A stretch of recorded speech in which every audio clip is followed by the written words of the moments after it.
Welcome to Moon's Fairy Tales. Today, we step into the fog-covered streets of London with Obscura, a tale of Sherlock Holmes like you've never heard before. What if the mysteries Sherlock uncovered weren't just human? What if shadows lurked deeper than logic could explain, pulling him and Watson into a world of eerie symbols and impossible puzzles? Sit back, relax, and let the darkness of Baker Street guide you through this chilling mystery. Chapter 1, Call. 221B, Baker Street was eerily quiet that evening. The usual sounds of bustling traffic outside were dulled by the thick London fog that curled its way around the corners of the city like a patient predator. Inside, the fire crackled softly, casting a warm but flickering light across the room.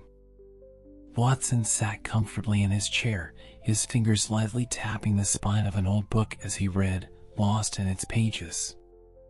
It was a rare moment of peace, one that both men had grown unaccustomed to in recent weeks. Sherlock, however, was not at rest. His figure, tall and composed, stood by the window, staring blankly into the fog. His mind raced with thoughts, calculations, and predictions, as it always did, even in moments of stillness. He thrived in chaos and mystery, and in its absence, his restlessness grew palpable. Watson, noticing his friend's unease, sighed softly and set his book down. "You were a hole in that floor, Sherlock," he remarked with a faint smile.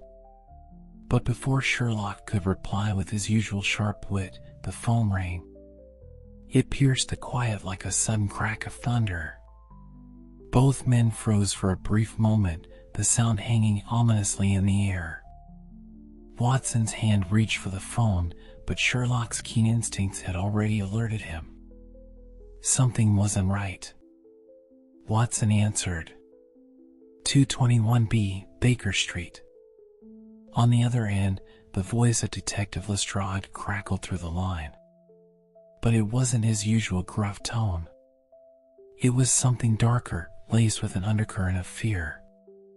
"Watson, get Sherlock. Now." Without hesitation, Watson passed the phone to Sherlock, his face tight with concern. Sherlock pressed the phone to his ear, his posture stiffening. "Lestrade," Sherlock said calmly, though his eyes sharpened. There was a brief pause before Lestrade spoke again, his voice barely a whisper. "We've got something different. I'm at an old manor, Finchley Road. The body. Sherlock, you need to see this. It's like nothing we've encountered before." The room was locked. No signs of struggle. But the body, Lestrade's voice wavered for a moment. "It's marked, Sherlock. Strange symbols on the skin.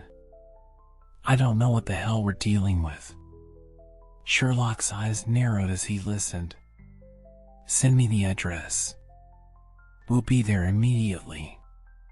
He ended the call, but remained still for a few moments, the weight of the situation sinking in. Watson watched him carefully. "What's going on?" Watson asked, though he already knew it wasn't anything simple. Sherlock turned to him, his face unreadable but the intensity behind his eyes unmistakable. "Lestrade's found something unusual.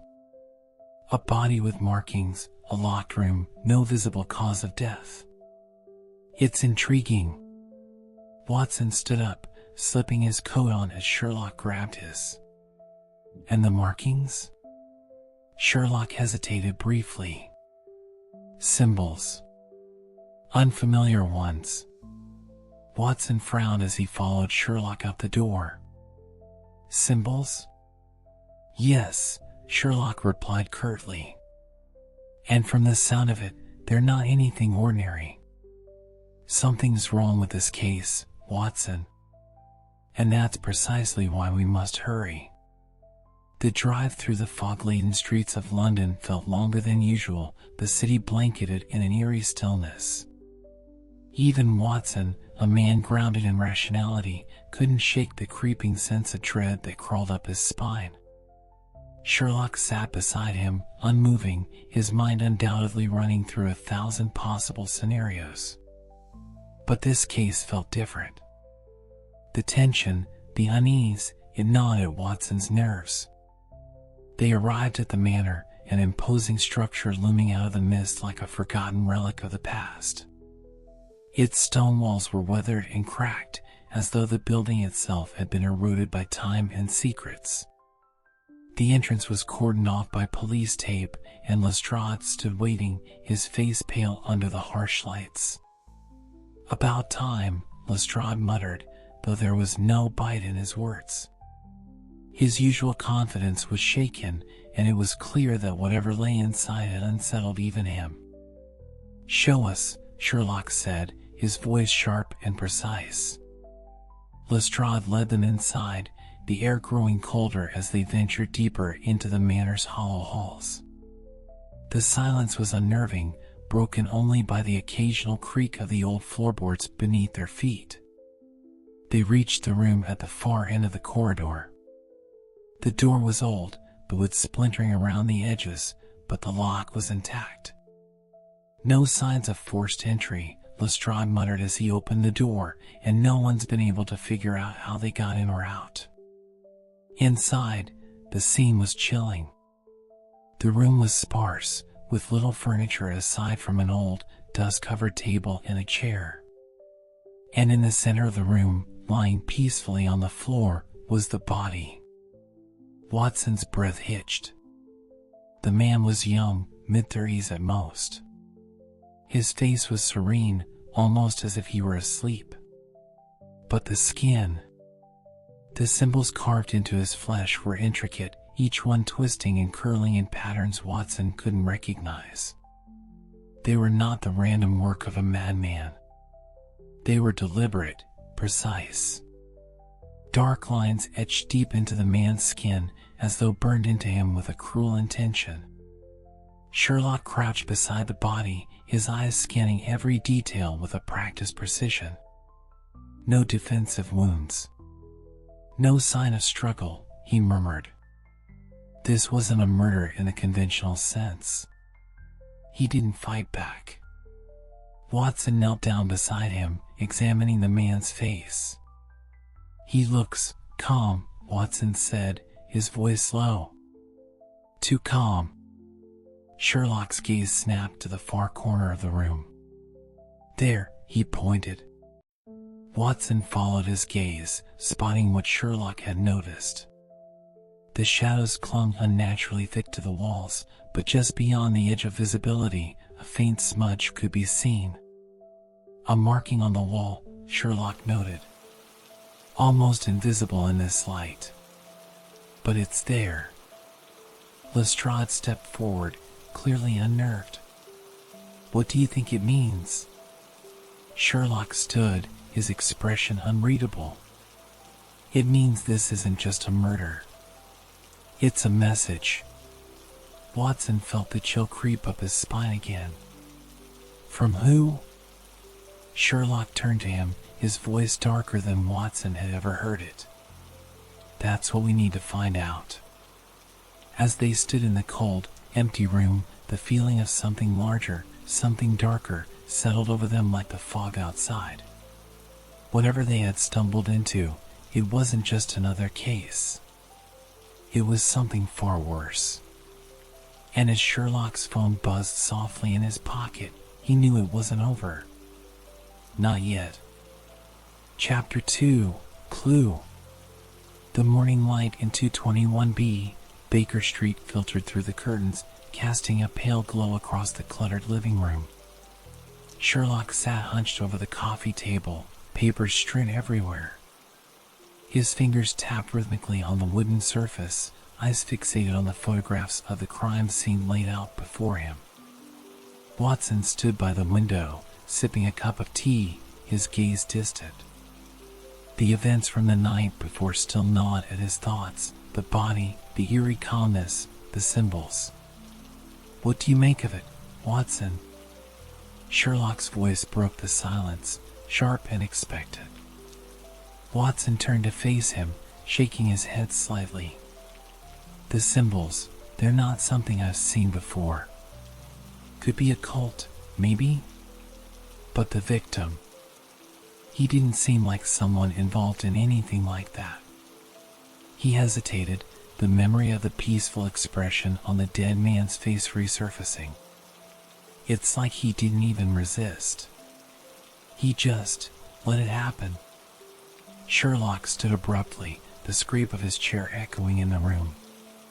Exactly. No resistance.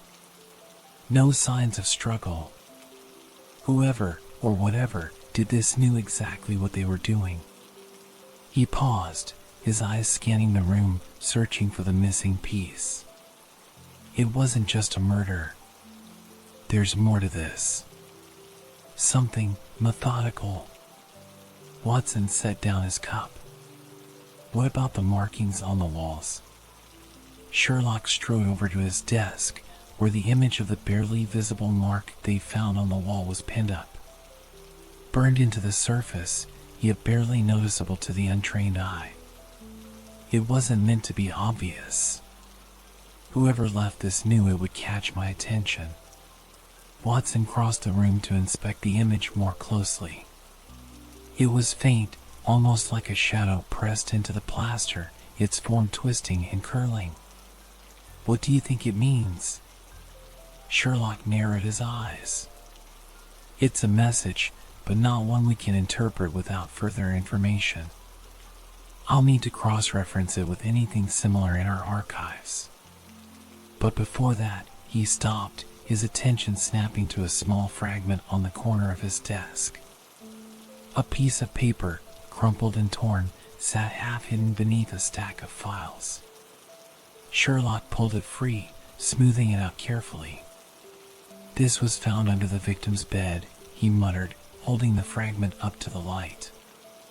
The paper was yellowed and fragile, the text scrawled in a hurried hand. But the language, if it was a language, was incomprehensible. Strange symbols filled the page, similar to those etched into the victim's skin, but different, somehow older. Another cipher, Sherlock murmured, his voice barely above a whisper. Watson furrowed his brow. Can you read it? Sherlock didn't answer immediately. His fingers traced the edges of the fragment, his mind already racing ahead. Not yet. But I will. He straightened, his entire demeanor shifting. We're dealing with something ancient, Watson. Something older than we're used to. This isn't just about the murder, this is about the message. Watson glanced at the fragment, then back at Sherlock. And how do we find out what it means? Sherlock turned toward his laptop, typing quickly as he pulled up various databases. We start with the victim. Who they were, who they associated with, and what they might have gotten involved in. Watson watched as Sherlock worked, his mind churning with possibilities. The symbols, the markings, the eerie calm of the dead man, it all felt wrong, like they were missing something fundamental. And yet, despite the dread that weighed heavy in the air, there was something else beneath it. A curiosity, a need to understand what lay hidden beneath the surface of the case. Hours passed in tense silence as the investigation deepened. Watson spent most of the day digging through the victim's background. A man named Jonathan Merrick, a historian with no criminal record, no ties to anything unusual. His life, on the surface, appeared entirely mundane. But as Watson delved deeper, small inconsistencies began to emerge. Merrick had recently been researching ancient texts, traveling frequently to remote libraries and archives in search of something. Watson frowned as he read through the emails exchanged between Merrick and various scholars. The conversations were cryptic, referencing books and artifacts Watson had never heard of, items that seemed to disappear as quickly as they were discovered.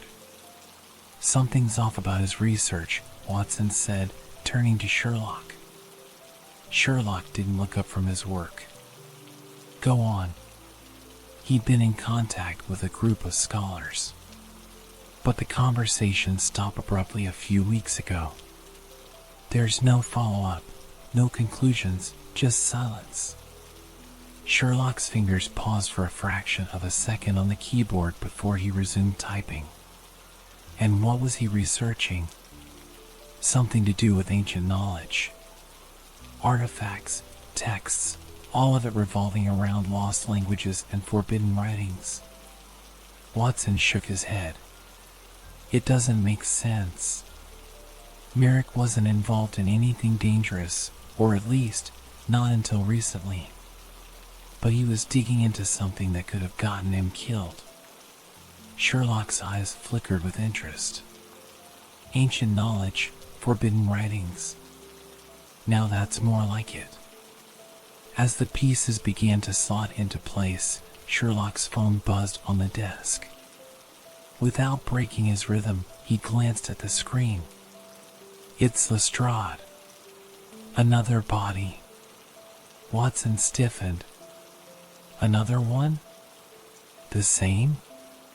Sherlock nodded slowly, his eyes dark. Marked the same way.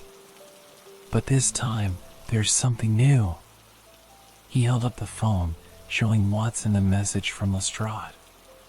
The body wasn't alone. There was something else in the room. Watson leaned forward, the tension between them palpable. What? Sherlock's eyes gleamed with a dangerous curiosity. A note. A message addressed to me. They arrived at the new crime scene just after dusk. The air was thick, the sky choked with heavy clouds threatening rain. The location, a dilapidated warehouse on the outskirts of London, was as unassuming as the manor had been imposing. Lestrade met them at the entrance, his face grim. It's bad, Sherlock, Lestrade muttered as he led them inside. Same symbols.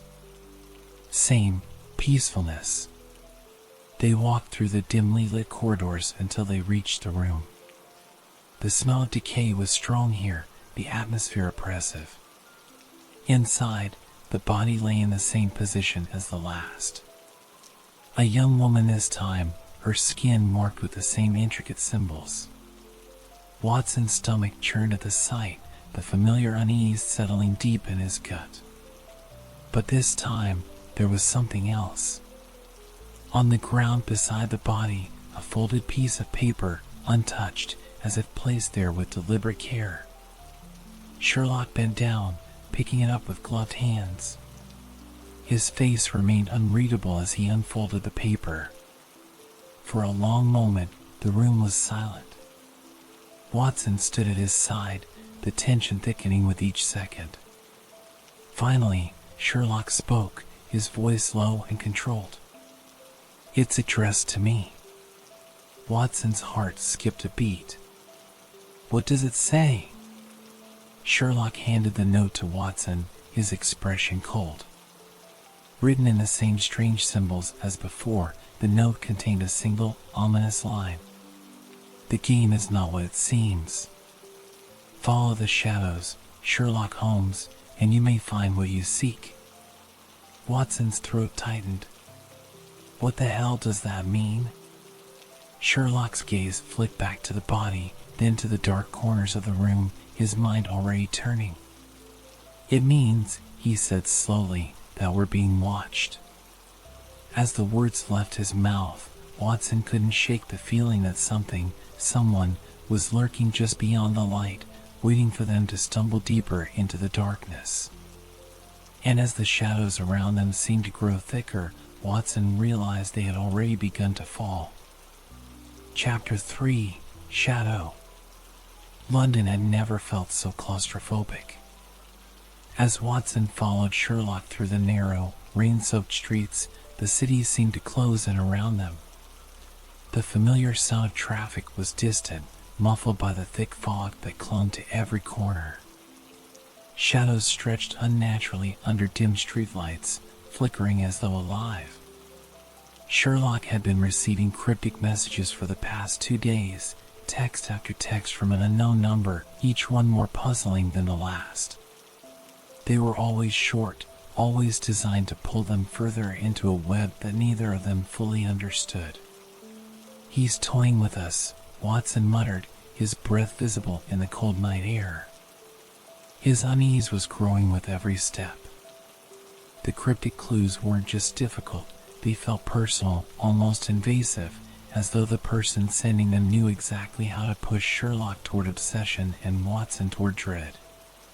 Sherlock remained silent, his sharp eyes scanning the street ahead. He walked with purpose, every step deliberate, despite the sense of creeping unease surrounding them. The last message had led them to this part of London, a forgotten alleyway not far from the Thames, where the fog seemed to swallow even the dimmest light. "Follow the shadows, Holmes." That had been the last text.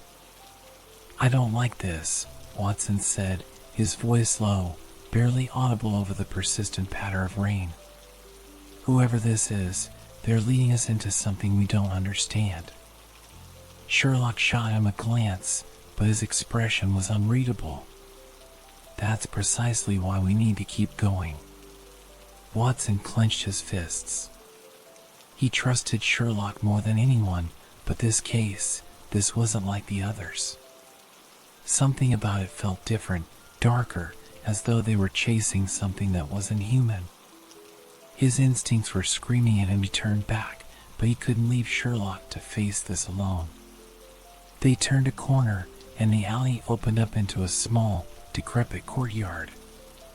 A single street lamp flickered overhead, casting long shadows against the crumbling walls. And there, at the far end of the courtyard, was a figure. Watson's breath caught in his throat. The figure was standing perfectly still, almost blending into the shadows.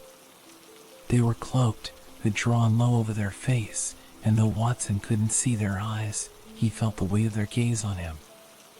It sent a shiver down his spine. Sherlock, however, stepped forward, his expression unflinching. "You've led us here. Now show yourself."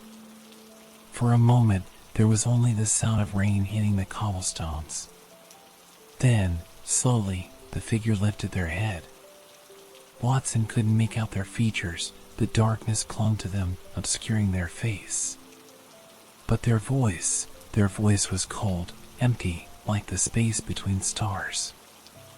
"I did not lead you here, Sherlock Holmes. You followed. You always follow." Watson's heart raced, his hand instinctively moving toward his coat pocket where he kept his revolver. But Sherlock remained calm, his eyes narrowing as he studied the figure. "Who are you?" Sherlock asked, his tone sharp, demanding. The figure tilted their heads slightly, as if amused. "Names are irrelevant. What matters is the path you've chosen, the shadows you've pursued. You wanted to understand, and now you stand on the edge of it." "Understand what?" Watson asked, stepping up beside Sherlock. His voice sounded steadier than he felt. The figure's gaze shifted to Watson, and for the first time, he felt a chill so deep it froze the breath in his lungs. "You are not like him. You cling to logic, to the tangible world. But there are things beyond your understanding. Things you should have left untouched." Sherlock took another step forward, unrelenting. "I'm not afraid of the unknown. Tell me why these people are dying. What do the symbols mean?" The figure didn't move. They were seekers. Just like you. They opened their minds to truths that the rest of the world ignores. But the mind is a fragile thing, Sherlock Holmes. Too much truth can break it. Watson's pulse quickened. "The victims, were they killed by you?" The figure didn't answer immediately. Instead, they raised their hands slowly, pointing toward Sherlock. "You've already started to see it, haven't you? The shadows. The edges of things that don't quite fit. It's all around you now.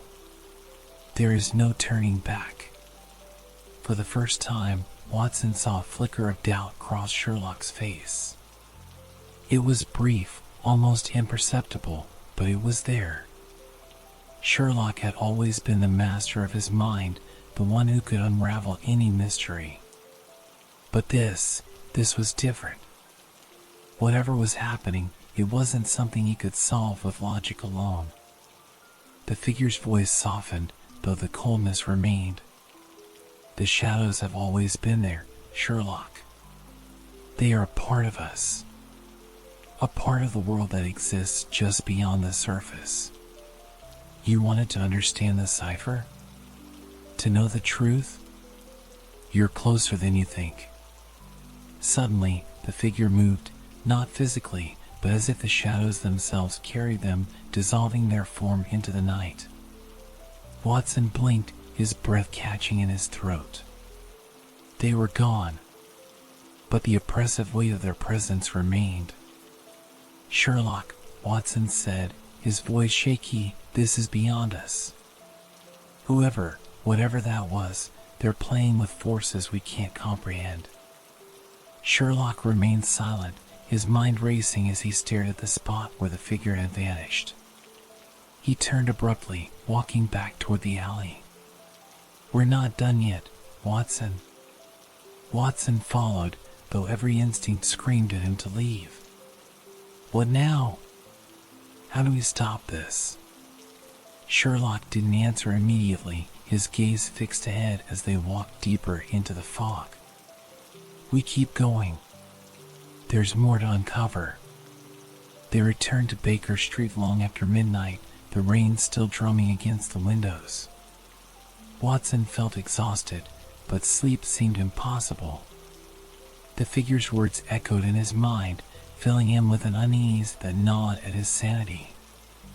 Sherlock, however, was as focused as ever. He had spread out more notes, symbols, and messages across the table, piecing together the clues they had gathered. But there was something different about him, a tension that hadn't been there before, a faint glimmer of uncertainty in his otherwise sharp eyes.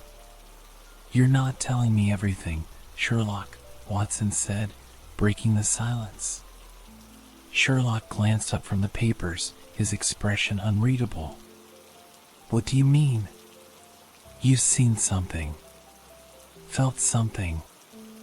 The shadows, the symbols, this isn't just a case anymore, is it? It's personal." Sherlock's fingers stilled, and for a moment, Watson thought he wouldn't answer. But then, slowly, Sherlock leaned back in his chair, his gaze distant. "They're not just symbols, Watson. They're connections. Threads between things we can't see. I've started to notice them more. Patterns in the shadows. Movements in the corner of my vision." Watson's chest tightened. "What are you saying?"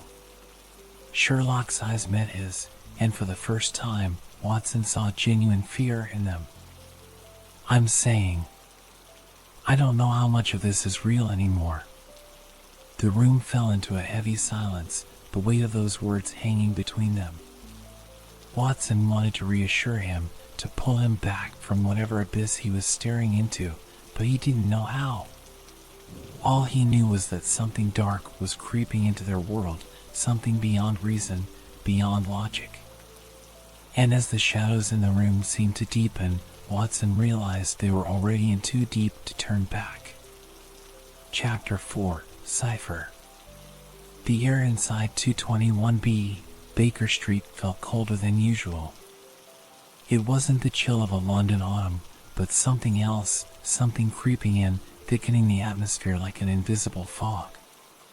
Watson noticed it more than Sherlock, who seemed completely absorbed in the strange symbols, ciphers, and riddles that had consumed their investigation. Sherlock sat at his desk, papers scattered in chaotic disarray. Books, old, cracked volumes with spines that looked like they hadn't been touched in decades, were piled high around him. Watson could hear the faint scratch of Sherlock's pen as he furiously took notes, connecting dots only he could see. "Have you found anything?" Watson asked from across the room, his voice low. He tried to keep his tone neutral, but the unsettling nature of their case weighed heavily on him. Sherlock didn't answer immediately, his sharp eyes fixed on the ancient fragment of paper they had found at the last crime scene. The symbols on it were unlike anything Watson had ever seen, twisting, spiraling marks that seemed almost alive, as though they would shift if you looked away for too long. "I'm close," Sherlock muttered, not looking up. "There's a pattern here, a language that isn't quite a language. It's a cipher, but it's more than that." Watson frowned. "What do you mean more?" Sherlock finally lifted his gaze, his expression unreadable. "This isn't just a code to unlock information. It's a code to unlock something else. Something cognitive." "Cognitive?" Watson echoed, feeling a wave of unease rise in his chest. "You mean like mind control?" Sherlock shook his head. "Not control. Access. Whoever is behind this wants to access something beyond ordinary understanding. Something older, buried deep within the human psyche. The victims weren't just killed, they were used as conduits." The words hung in the air, heavy and cold. Watson leaned against the mantel, rubbing the back of his neck. "You're saying someone is unlocking something inside their minds?" "Precisely." Sherlock's fingers traced the strange symbols again. "This cipher, it's ancient. Dr. Alistair mentioned it in passing during one of his more obscure lectures on esoteric knowledge. There's a theory that certain symbols, when placed in specific sequences, can trigger a kind of awakening. But it's dangerous. The mind isn't meant to handle that kind of expansion." "Expansion," Watson muttered. "You mean madness?" "Madness is a possibility," Sherlock replied, his voice cold. "Or worse." Watson's stomach tightened. "Worse?" Sherlock nodded, his eyes dark. "It's not just knowledge, Watson. Whoever's behind this is searching for something buried deep, something that could unearth parts of the mind that should stay forgotten." Their next lead came from a scholar Sherlock had uncovered during his research, Dr. Alistair, a man who had devoted his life to the study of ancient languages and obscure knowledge. He was infamous in academic circles for his controversial theories that bordered on madness, some would say. He had lectured about lost languages, claiming that certain ancient texts held power beyond words. Watson was wary. He had never trusted men like Alistair, those obsessed with the arcane, with forbidden knowledge. But Sherlock seemed almost intrigued by the prospect. He didn't believe in the supernatural, of course, but Watson could tell that the idea of something else, something more than just murder, was pulling him deeper into the case. The meeting was set for the next day at Alistair's private study, a place Watson instinctively knew would unsettle him. The following afternoon, they arrived at the address. The building was old, the kind that seemed to have soaked in centuries of secrets. The door creaked as they entered, and the air inside was musty, filled with the scent of decaying paper and dust. Dr. Alistair was waiting for them in a room cluttered with books, scrolls, and strange artifacts. He was an elderly man, his hair wild and white, his eyes bright with a dangerous intelligence.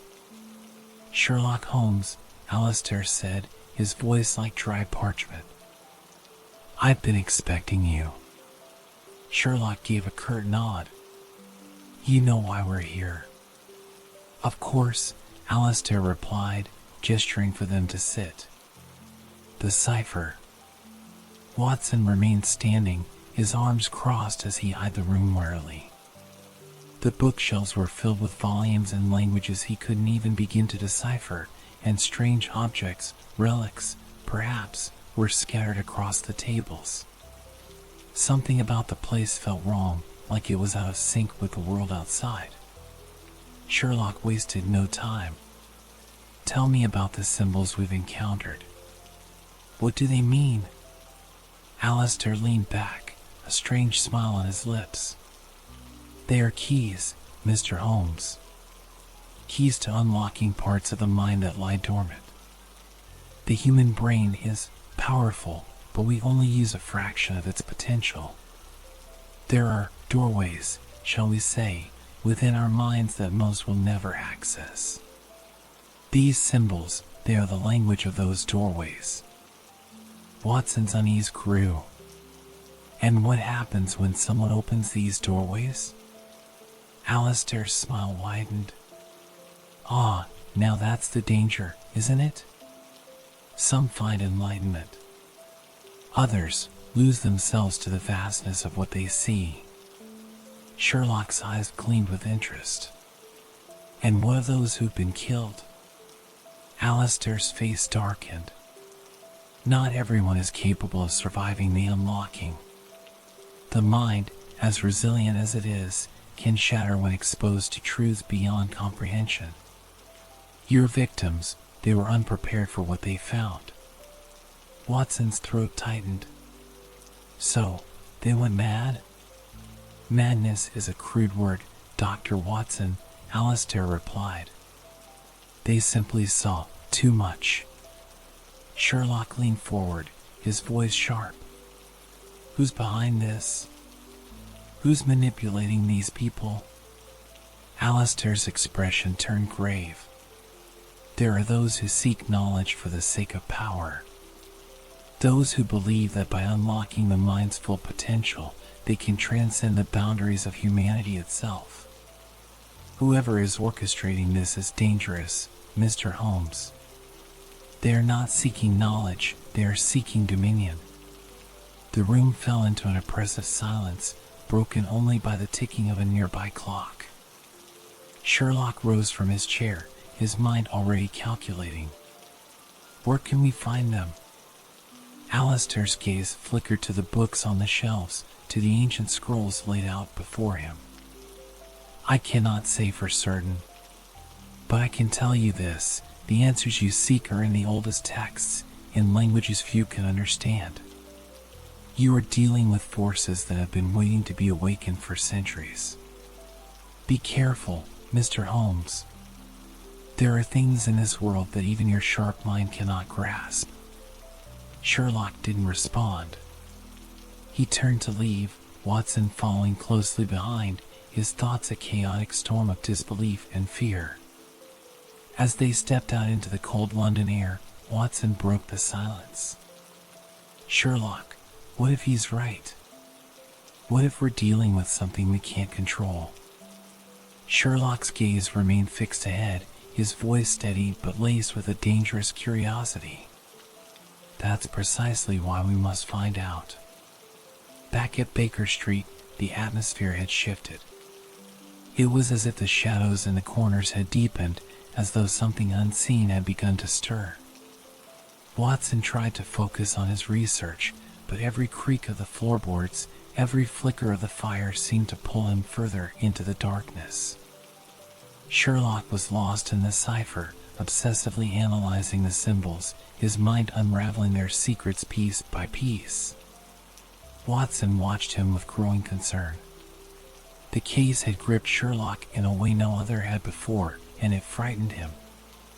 There was something different this time, something that wasn't just about solving a mystery, but about delving into places even Sherlock might not be prepared for.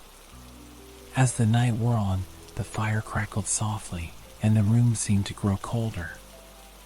Watson spoke softly, his voice almost drowned by the tension in the air. "What if we're not meant to find these answers, Sherlock?" Sherlock didn't look up, his voice quiet but resolute. Some answers are inevitable. And as Watson sat there, the flicker of unease deepened into something else, a quiet, gnawing fear that they were about to uncover something far worse than they had ever imagined. Chapter 5: Unveil. The heavy curtains of 221B Baker Street were drawn tight, blocking out the daylight. Inside, the air was stifling, thick with the scent of burning tobacco and the tension that had been growing between Sherlock and Watson over the past few days. They were both silent, consumed by the weight of their investigation. Yet, something had shifted. Objects around the room seemed out of place. A book that had been neatly shelved now lay on the floor. The fire, which had been steady all morning, flickered unnaturally, casting jagged shadows against the walls. Watson sat at the table, staring at his hands, his mind whirling with thoughts he couldn't quite grasp. Sherlock, on the other hand, stood in front of his wall of notes and symbols, connecting dots that no one else could see. Watson cleared his throat, trying to shake the growing sense of unease. Sherlock, something's off. These symbols, the cipher, whatever we're dealing with, he paused, feeling the coldness in the room press against his skin. We need to stop. Sherlock's eyes flicked him, sharp and unyielding. Stop? We're too close, Watson. His voice was eerily calm, almost detached. The final piece of the cipher is within reach. We can't stop now. Watson stood abruptly, his chair scraping against the floor.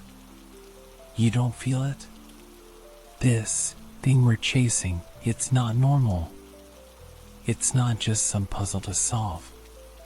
His voice trembled with frustration. I can't shake the feeling that we're opening a door we're not supposed to open. Sherlock turned fully, his expression dark. That's precisely why we must continue. The room fell into a heavy silence, Watson's heart racing against the quiet. He could see it now, the obsession in Sherlock's eyes. The same drive that had led them through countless cases, through horrors and mysteries no one else could comprehend. But this was different. This time, it felt as though Sherlock was on the edge of something far more dangerous than even he could handle. Suddenly, there was a knock at the door. Watson and Sherlock both froze. The knock came again, louder, more insistent. Watson moved first, opening the door to reveal Lestrade standing there, his face pale and drawn. You need to come with me, Lestrade said, his voice tight. Now. The drive through the city was silent, the tension palpable as Lestrade navigated the dark streets. The fog clung to the pavement like a living thing, swirling and twisting as the car cut through it. Watson sat in the passenger seat, his thoughts racing, while Sherlock remained eerily calm in the back, his mind working through the layers of the puzzle they were unraveling. Where are we going? Watson asked, his voice breaking the silence. Lestrade glanced at him briefly before returning his eyes to the road. There's been another incident. He hesitated, his knuckles white against the steering wheel. But this time, it's different. You need to see it for yourself. They arrived at an old, crumbling building on the edge of the Thames, an abandoned warehouse, shrouded in shadows. The police had already cordoned off the area, but as they stepped out of the car, Watson felt it again, that deep, gnawing coldness. It seemed to seep up from the ground, wrapping itself around his chest like a vice. Inside, the scene was chilling. The body lay in the center of the floor, surrounded by the same symbols they had seen at the previous crime scenes. But this time, the markings were different. They were glowing, faintly, as though they had been etched not just into the skin, but into the very air around the victim. Lestrade gestured to the body. No one's touched anything. But there's something else. Sherlock approached the body, his eyes narrowing as he took in the scene. Watson watched him carefully, the tension in his gut tightening with each second. "What is it?" Watson asked, his voice low. Sherlock knelt beside the body, his hand hovering over one of the glowing symbols. "The cipher has changed. These symbols, they're not just part of a code. They're part of a larger design, something meant to be activated." "Activated?" Watson echoed, the word sending a shiver down his spine. "What does that even mean?" Before Sherlock could respond, Lestrade stepped forward, his face tight with unease. There was something else left at the scene. He handed Sherlock a small, folded piece of parchment. The paper was old, the edges frayed, but the writing on it was clear, the same cryptic symbols they had been decoding for days. Sherlock's eyes skimmed the note, his expression hardening as he read. "What does it say?" Watson asked, his heart pounding. Sherlock looked up, his voice colder than Watson had ever heard it. "It says we've opened the door. And now, something is coming through." Back at Baker Street, the weight of the note hung over them like a dark cloud. Sherlock had barely spoken on the drive back, his mind working through the implications of the message. Watson paced the room, his nerves fraying as the shadows in the corners seemed to deepen, stretching further into the space. "We've gone too far, Sherlock," Watson said finally, his voice tight. "This isn't just a case anymore. Whatever we're dealing with, it's not human." Sherlock remained at his desk, his fingers tracing the symbols on the note. "No, Watson. It's not human.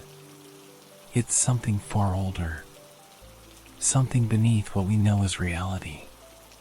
Watson stopped pacing, turning to face his friend. "And what happens now?" Sherlock's gaze was distant, as though he was staring beyond the walls of the room, beyond the city, into something deeper. "Now," he said slowly, "we confront it." That night, the air inside 221B was heavier than ever before. The temperature had dropped unnaturally, the fire doing little to combat the cold that seemed to cling to their bones. Objects around the room moved on their own, a book slid off the table, a chair shifted slightly. Watson felt his grip on reality slipping, as though the world was bending around them, pulling them into something unseen. Sherlock stood in the center of the room, his eyes closed, his mind working through the final piece of the cipher. The symbols they had uncovered, the glowing marks at the crime scenes, the ancient language of the mind, they all pointed to one final conclusion. "Watson," Sherlock said softly, his eyes snapping open. "The door isn't just symbolic. It's real." Watson's blood ran cold. "What do you mean real?" Sherlock turned to face him, his expression grave. The cipher wasn't just meant to be decoded. It was meant to be unveiled. And now that we've done it, we've opened a door to something we don't understand. A sudden, loud crash echoed through the room. Watson spun around, his heart racing as he saw one of the shelves topple over, its contents spilling across the floor. The shadows in the room seemed to pulse, as though they were alive, shifting and twisting in unnatural patterns. "We need to leave," Watson shouted, his voice tight with fear. "We've gone too far." But Sherlock didn't move. He stood still, his eyes fixed on the center of the room, where the shadows had begun to gather, forming a shape that Watson couldn't quite comprehend. The air grew colder, the lights flickering as the temperature continued to plummet. Watson felt his breath catch in his throat, the terror rising in his chest like a living thing. "Sherlock!" Watson cried, his voice breaking. But Sherlock's voice was steady, unnervingly calm. "It's too late, Watson. And as the room plunged into darkness, Watson realized that they had crossed a threshold they could never return from. Something had been unleashed, and it was coming for them. Chapter 6: Silence. The oppressive darkness inside 221B Baker Street seemed to swallow the room whole. The shadows that once danced on the edges now coiled and writhed as though alive, pressing in from every corner. Sherlock stood motionless in the middle of the room, his eyes locked on the black void forming before him. His sharp mind, always so clear, so calculated, was faltering. Whatever he had uncovered, whatever lay beyond the cipher, was no longer within the realm of human comprehension. Watson's heart pounded in his chest as he stared into the same void.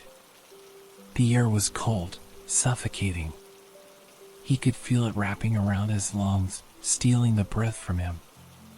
"Sherlock, we need to leave. Now." But Sherlock didn't respond. He remained still, his focus unblinking, as if tethered to whatever force had been unleashed. Watson's hand shot out, grabbing Sherlock by the shoulder and shaking him roughly. "Damn it, Sherlock. We've gone too far." Sherlock's voice, when it finally came, was barely above a whisper. "Too late, Watson." The words were like a punch to the gut. Watson's grip tightened on his friend's shoulder, fear coursing through his veins.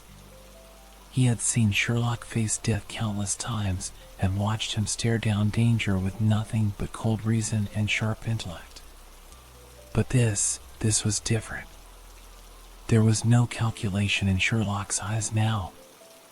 No logic, no brilliance. Only the reflection of something other. "I can see it," Sherlock murmured, his voice distant, detached. "The truth, Watson. The thing behind the cipher, it's not just knowledge. It's everything. It's in everything." Watson took a step back, his mind spinning. He couldn't see what Sherlock was seeing. All he could feel was the crushing weight of something watching them, something lurking just beyond the veil of reality. The room seemed to bend around them, the walls breathing, expanding and contracting like the chest of some monstrous entity. "Sherlock, please," Watson begged, desperation cracking his voice. "Whatever you found, it's not meant for us. We need to shut it out. We need to stop." But Sherlock didn't move. His eyes were fixed, unblinking. "I understand it now," he said, his voice a hollow echo. The cipher wasn't just a door. It was an invitation. Watson's stomach turned. An invitation to what? "To see beyond," Sherlock whispered, the words heavy with finality. "To understand that we are nothing more than reflections in something far larger. And now that the door has been opened, there's no closing it." The shadows pulsed, growing thicker, heavier. Watson felt the floor shift beneath him, his balance faltering. His mind screamed at him to run, but his body refused to obey. He couldn't leave Sherlock behind. Not like this. Not when the man who had solved the world's greatest mysteries was standing on the precipice of insanity, or worse. And then there was a voice. Not Sherlock's. Not Watson's. It slithered through the room like smoke, cold and sharp. "You sought the truth, Sherlock Holmes." The words came from the shadows themselves, from the very darkness that clung to the walls, that wrapped itself around their bodies. Watson felt his heart lurch in his chest. The voice was everywhere, yet nowhere. It had no form, no source. It simply was. Sherlock didn't flinch. "Yes," he answered, his voice steady, resolute. "I sought it. And I found it." Watson's throat was dry. "Sherlock, What is this? Who are we talking to? Sherlock's gaze finally shifted, meeting Watson's eyes with a hollow intensity. We aren't talking to anyone, Watson. We're talking to everything. The room quaked, the walls rippling like water. Watson felt his knees buckle, his hands gripping the edge of the table to steady himself. We have to stop this, he gasped, his breath ragged. Whatever's happening, we need to shut it down, Sherlock. But Sherlock shook his head slowly. It can't be stopped. The door's been opened. The thing behind this cipher, it was always waiting. Always watching. It's a part of us now. The temperature in the room dropped again, the breath in Watson's lungs turning to ice. The shadows twisted violently, forming shapes that danced on the edge of reality, creatures that seemed to flicker in and out of existence. Sherlock! Watson screamed, his voice hoarse, desperate. You have to fight this. For a moment, just a fleeting second, Watson saw a flicker of the old Sherlock, the brilliant, determined man he had followed through every danger, every impossible puzzle. But then, the darkness swallowed it again, and the void returned to Sherlock's eyes. You can't fight what's already part of you, Sherlock whispered, the weight of eternity behind his words. It's in every mind that seeks to know more than it should. It's in the curiosity that drives us to open doors that should remain closed. Watson's heart ached. So, that's it, then? We give up? We let this thing take us? Sherlock's expression softened, though the coldness in his voice remained. It's not about giving up, Watson. It's about understanding. There are things in this world, things in the mind, that aren't meant to be solved. Some truths should remain unanswered. The shadows pulsed again, the room groaning as though it were alive. The darkness was all-consuming now, wrapping itself around the edges of their vision, pulling them deeper into its embrace. For Watson, the world became a blur of fear and regret. But through it all, one thing remained clear. Sherlock Holmes, the man who had always sought the truth, had finally found a mystery even he could not unravel. And in that moment, Watson understood the depths of the abyss they had stepped into. As the shadows closed in, a final, chilling silence settled over the room. And then, from the darkness, Sherlock's voice echoed, cold and resolute. Some things are better left unanswered.